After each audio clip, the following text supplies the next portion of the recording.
नमस्कार, आप देख रहे हैं सियासत का सुपरहिट शो। आपके साथ मैं हूं सबीना तामंग देशमुख और शुरुआत करते हैं इलेक्शन धमाका की उन 4 बड़ी खबरों के साथ जिन पर आगे तफसील से हम चर्चा करने वाले हैं। पहली बड़ी खबर इस वक्त आपके सामने, प्रधानमंत्री के विपक्ष पर वार की। मंडी में चुनावी सभा को संबोधित करते हुए पीएम मोदी ने विपक्ष पर वोट जिहाद और ओबीसी आरक्षण का डाका डालने का आरोप लगाया। इलेक्शन धमाका की दूसरी बड़ी खबर भी आपके सामने, जहां बिहार में चुनावी सभा को संबोधित करते हुए अमित शाह ने विपक्ष के गठबंधन इंडिया और लालू परिवार पर करारा वार किया। और तीसरी बड़ी खबर भी इस वक्त आपके सामने, ममता बनर्जी ने एक बार फिर आरक्षण पर बयान दिया। हाईकोर्ट के फैसले के बाद भी बंगाल में ओबीसी आरक्षण को जारी रखने की बात की है। सियासत गर्म है। और चौथी बड़ी खबर इस वक्त आपके सामने इलेक्शन धमाका की होगी। कल छठे चरण का चुनाव है, लेकिन उससे पहले खटाखट वाली सियासत एक बार फिर से गर्मा चुकी है।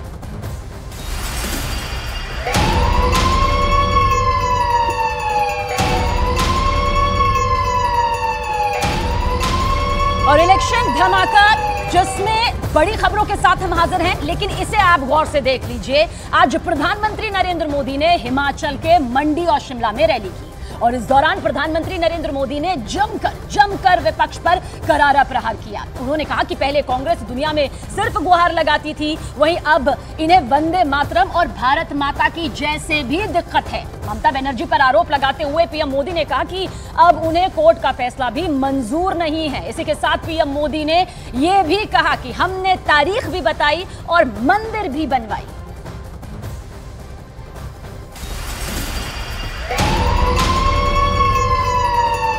इलेक्शन धमाका यूपी के सीएम योगी आदित्यनाथ ने राहुल गांधी और अखिलेश यादव पर करारा हमला बोला है। उन्होंने राहुल गांधी और अखिलेश यादव के गठबंधन को अनर्थकारी बताया और साथ ही यह भी कहा कि उनका ब्रांड नया है पर माल वही पुराना है। और समाजवादी पार्टी का गठबंधन, बहनों भाइयों, मैं आपको बताना चाहता हूं, जब भी ये गठबंधन होता है 2 लड़कों की, ये बड़ा अनर्थकारी है। जब भी बनता है आतंकी घटनाएं घटित होती हैं। याद करिए, समाजवादी पार्टी की सरकार प्रदेश में थी और केंद्र में कांग्रेस की सरकार। अयोध्या में रामलला के मंदिर पर हमला हुआ था, काशी में संकट मोचन मंदिर पर हमला हुआ था। अखिलेश यादव ने मुख्यमंत्री बनने के बाद सबसे पहला काम किया था, आतंकवादियों के मुकदमों को वापस लेने की कार्रवाई को हस्ताक्षर किए थे। वो तो न्यायालय ने रोक दिया था। ब्रांड नया बनाया है, लेकिन माल पुराना ही है, इनका कुछ भी नया नहीं है। लोकसभा का दंगल और इस दंगल में प्रधानमंत्री नरेंद्र मोदी आज हिमाचल प्रदेश पहुंचे। पीएम मोदी ने शिमला और मंडी में चुनावी रैली को संबोधित किया, जहां उन्होंने विपक्ष और उनकी पहले की कांग्रेस सरकारों पर जमकर निशाना साधा। पीएम मोदी ने दरअसल विपक्ष पर वोट जिहाद करने और ओबीसी के आरक्षण पर डाका डालने का आरोप कुछ इस तरह से लगाया।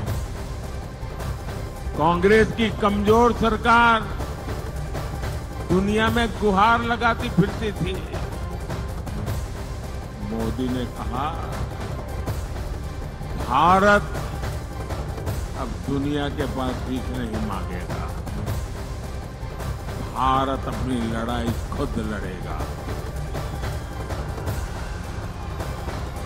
और फिर भारत ने घर में घुस करके मारा। कांग्रेस मां भारती के अपमान से भी बाज नहीं आती। कांग्रेस को भारत माता की जय कहने से ही दिक्कत है, कांग्रेस को वंदे मातरम कहने से दिक्कत है। ऐसी कांग्रेस कभी हिमाचल का भला नहीं कर सकती। इलेक्शन धमाका बिहार के आगामी गृह मंत्री अमित शाह ने लालू प्रसाद यादव और राहुल गांधी पर कड़ा प्रहार किया है। उन्होंने दावा किया कि बिहार में लालू यादव और राहुल गांधी का सूपड़ा साफ होने वाला है, यानी कि नामो निशान मिट जाएगा। बिहार में घमंडिया गठबंधन का खाता भी नहीं खुलेगा, ये भी कहा। और साथ ही उन्होंने जंगल राज और परिवारवाद के मुद्दे पर भी लालू यादव और राहुल गांधी को कुछ इस तरह से आड़े हाथों लिया। 5 चरण में मोदी जी 310 सीट प्राप्त कर चुके हैं, सरकार बना चुके। और ये लालू राहुल का सुपड़ा साफ हो गया। बिहार में इस बार घमंड या गठबंधन का अकाउंट भी नहीं खुलने वाला है, अकाउंट भी नहीं खुलने।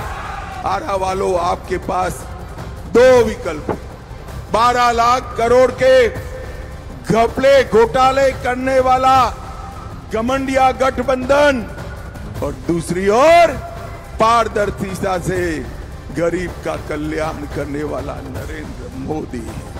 भाइयों बहनों, यहां पर लालू जी एक जमाने में कहते थे तेल पिलावन, लठिया घुमावन और बाहुबलियों का राज था। क्या ऐसा राज आरा को फिर से चाहिए क्या? अरे जोर से बोलो, जंगल राज चाहिए क्या? फिरौती की इंडस्ट्री चाहिए क्या? हत्याएं, गैंग वॉर चाहिए क्या? मैं आपको विश्वास दिलाता हूं कि नरेंद्र मोदी है, तब तक बिहार में जंगल राज नहीं आ सकता, नहीं।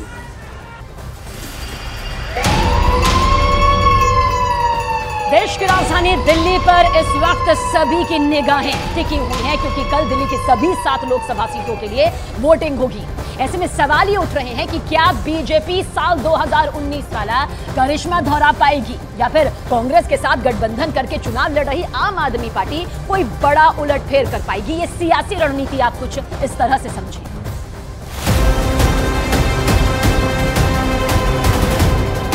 दिल्ली का चुनाव दिग्गजों पर दांव, 7 सीटों का संग्राम, क्या होगा अंजाम? बीजेपी करेगी रिपीट या गठबंधन की होगी जीत? इंडी गठबंधन के लोग ये घोर सांप्रदायिक है, घोर जातिवादी है, घोर परिवारवादी लोग हैं।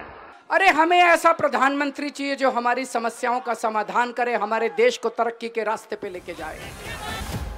लोकसभा चुनावों की लड़ाई दिल्ली की गद्दी को लेकर ही होती है, यानी वो धुरी जहां से देश की सियासत को चलाया जाता है, जहां से निकले आदेश देश की दशा और दिशा तय करते हैं। इसलिए 2024 के सियासी समर में हर किसी की नजर दिल्ली की 7 लोकसभा सीटों को लेकर है, जहां कल वोट डाले जाने हैं। ये पहली बार है जब कांग्रेस और आम आदमी पार्टी यहां मिलकर चुनाव लड़ रहे हैं, जिसमें कांग्रेस के हिस्से 3 सीटें आई हैं, जबकि आम आदमी पार्टी के हिस्से 4। गठबंधन का ये मुकाबला सीधे सीधे बीजेपी से माना जा रहा है, जिसने पिछली बार 7 लोकसभा सीटों पर जीत दर्ज की थी।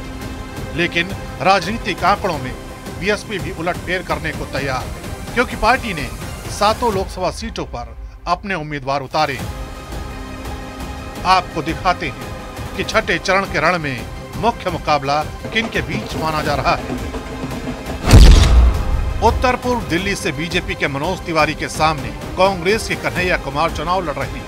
उत्तर पश्चिम दिल्ली से कांग्रेस के उदित राज के सामने बीजेपी के योगेंद्र चंदौलिया, पूर्वी दिल्ली से बीजेपी के हर्ष मल्होत्रा का मुकाबला आम आदमी पार्टी के कुलदीप कुमार से, नई दिल्ली से बांसुरी स्वराज की टक्कर आम आदमी पार्टी के सोमनाथ भारती से है। दक्षिण दिल्ली से रामवीर सिंह बिधोड़ी के सामने आम आदमी पार्टी के सही राम पहलवान। पश्चिमी दिल्ली से बीजेपी की कमलजीत सहरावत का मुकाबला आम आदमी पार्टी के महाबल मिश्रा से, जबकि चांदनी चौक सीट से बीजेपी के प्रवीण खंडेलवाल और कांग्रेस के जयप्रकाश अग्रवाल का मुकाबला है।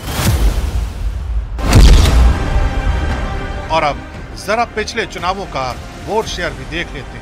2019 के लोकसभा चुनाव में बीजेपी ने दिल्ली में क्लीन स्वीप किया था। पार्टी का वोट शेयर 56.85% था, कांग्रेस का 22.63%, तो आम आदमी पार्टी का वोट शेयर 18.20% था।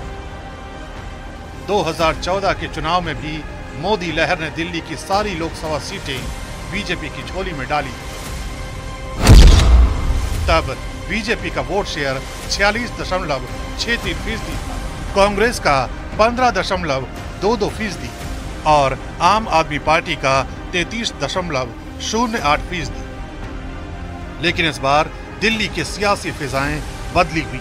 क्योंकि दिल्ली में बीजेपी का लगातार तीसरी बार विजय रथ रोकने के लिए कांग्रेस और आम आदमी पार्टी मिलकर चुनाव लड़ रहे हैं। इसलिए बीजेपी के लिए पहले की तरह रास्ता आसान नहीं है। लेकिन सीएम हाउस पिटाई कांड के बाद से अरविंद केजरीवाल और पूरे गठबंधन की किरकिरी हो रही है। यही वजह है कि दिल्ली का चुनाव बेहद रोचक पड़ाव पर दिखाई दे रहा है।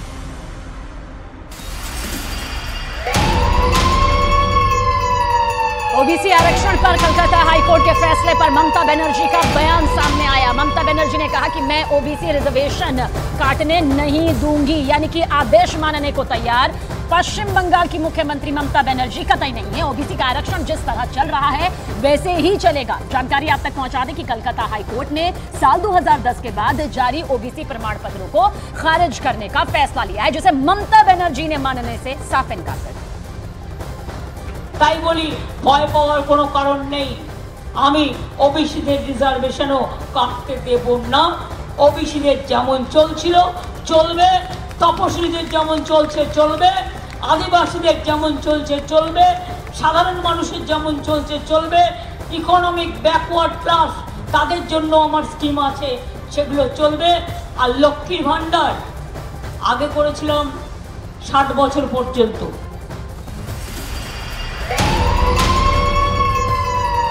और आज प्रधानमंत्री नरेंद्र मोदी ने ममता बनर्जी के ऐलान पर वार भी किया। पीएम मोदी ने कहा कि ममता बनर्जी के लिए सिर्फ वोट बैंक यहां पर मायने रखता है।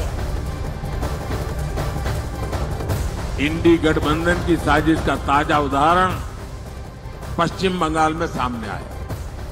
2 दिन पहले ही कलकत्ता हाईकोर्ट ने वहां 77 मुस्लिम जातियों के आरक्षण को खत्म कर दिया।